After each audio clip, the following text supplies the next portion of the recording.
Hi there, welcome to Fight Scene. Today on this video, we break down the fight between Rafael dos Anjos and an internet troll who has no business being near the belt.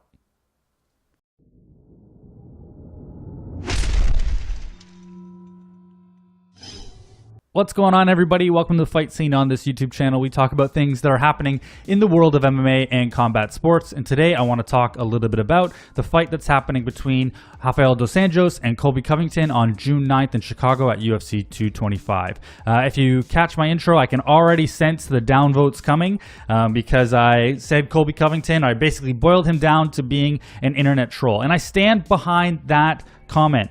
Colby Covington has no business in this fight as far as it being an interim title shot. I don't really view it that way. Obviously, Tyron Woodley's had shoulder surgery and has been out for a little while. But to me, it's not been long enough to warrant an interim belt.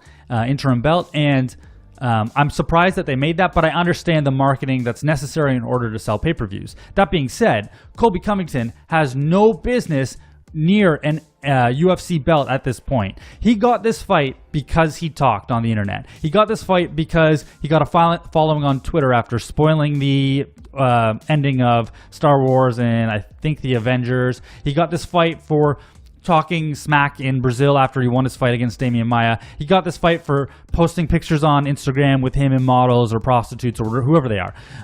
He got this fight because he is a troll. He got this fight because people are behind him. Now, I understand that I'm feeding the machine just by talking about this, and it drives me absolutely bananas.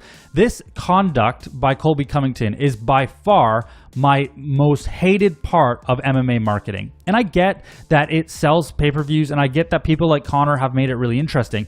And I know I've said in the past that I've really enjoyed Conor's fights as he had all the build-up. So I get that trash talking sells fights, but there has to be just a little bit of authenticity behind it. With Conor, you can tell there's this authentic, arrogant personality, and that he's not necessarily putting it on. And there are times when he does. When you look at the press conference with Mayweather in New York, he comes in this mink coat, and like there's this whole persona side of Conor that I also find cringeworthy. There's Chael Sonnen, who is legitimately a good talker, and then there's this one who literally puts on this WWE mask, and it's just absolute cringeworthy material. And you've seen a lot of fighters try and follow suit. They try and follow this model because it gets people talking about them, and it gets people, or at least they believe it gets people to be really big fans of the buildup of their fight. But there's natural, authentic, real back and forth between fighters before a fight, and there's absolute manufactured, cringeworthy material. We saw it with Shevchenko and Nunes in their second fight. Oh my gosh, I just had to turn it off. It was awful. And every single thing that comes out of Colby Covington's mouth makes me want to smash my computer screen. It is so cringeworthy, and I can't believe, I'm so disappointed that it actually got him a title shot. Now, I understand that he did beat Demian Maia, which is absolutely impressive because Demian Maia was looking like a world beater when he got his title shot. But he is clearly past his prime in his career, and Colby's win was kind of impressive. Before that, who had he beaten? He had beaten Dong Hyun Kim, I believe, and then a whole bunch of people who I barely recognize. Whereas when you look at RDA, he's coming off a win against Robbie Lawler, which was an amazing performance that clearly warranted some sort of shot for him in either to be the #1 contender or to get a title shot. RDA's looked amazing at 170. Colby Covington has looked like your standard UFC 170 pounder. And I hear a lot of people talk about how, well, Colby Covington's just the hardest worker in the sport, or he's the last to leave the gym.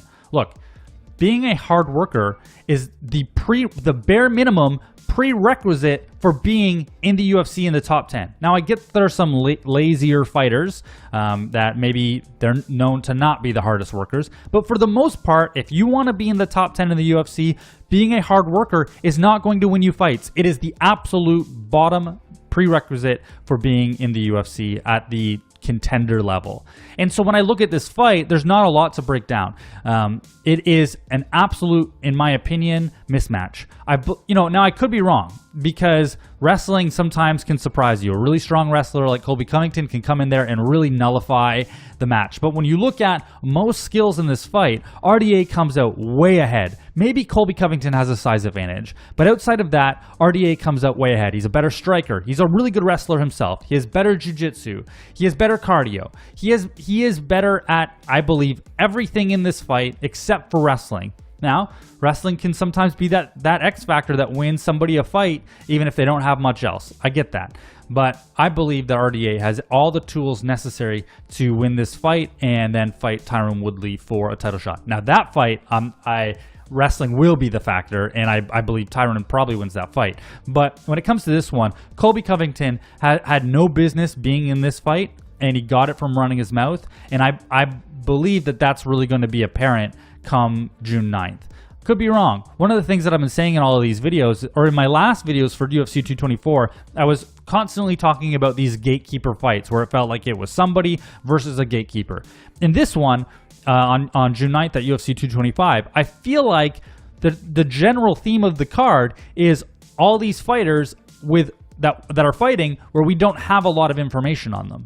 So you have CM Punk, we barely know anything about him. We have Mike Jackson, barely know anything about him. Yoel Romero, we've seen him lose to Whitaker and then a quick fight against Rockhold, then fight again. Not a lot of new information. Whitaker's been off since his last fight. Not a lot of new information.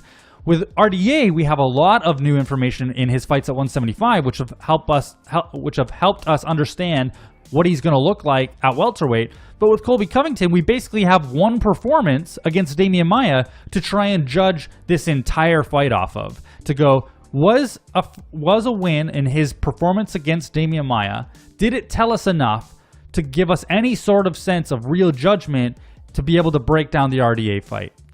Not really, other than he's a really good wrestler and his wrestling is really, really good against a high-level jiu-jitsu practitioner.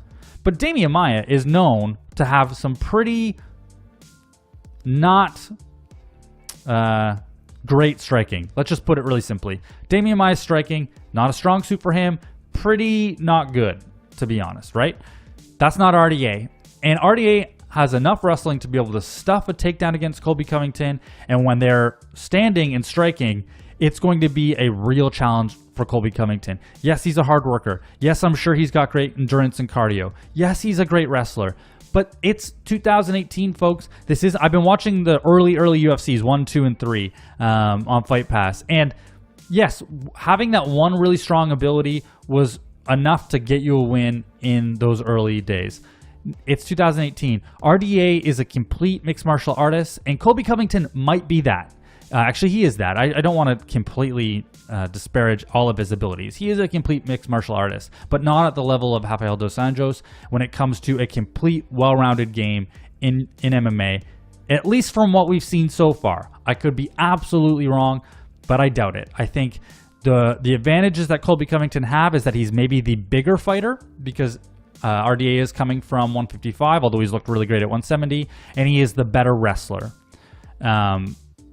RDA, more experience in high-level fights.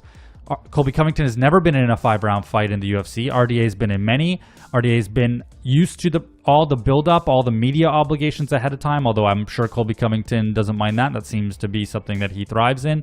RDA is used to championship level fights, and he's used to high level competition. Colby Covington, this is his first real test in my opinion. Yes, I love Demian Maia. I absolutely love watching Demian Maia when he was on his spree of just submitting anybody. But he is well past his prime. This is Colby Covington's first real test, and yet it seems to be for a title shot at 175 pounds or 170 pounds. So anyway, I don't have a ton of technical stuff to break down in this fight. I just wanted to sort of rant and give my opinion that I can't stand that this fight is happening. This card, for the most part, there's a lot of that going on for me. In particular with the CM Punk versus Mike Jackson fight. Then you have this one. I'm not a fan of how this card has come together in order to really sell big. But I also understand that they have bills to pay and they got to do what they got to do. So that's my opinion on the fight.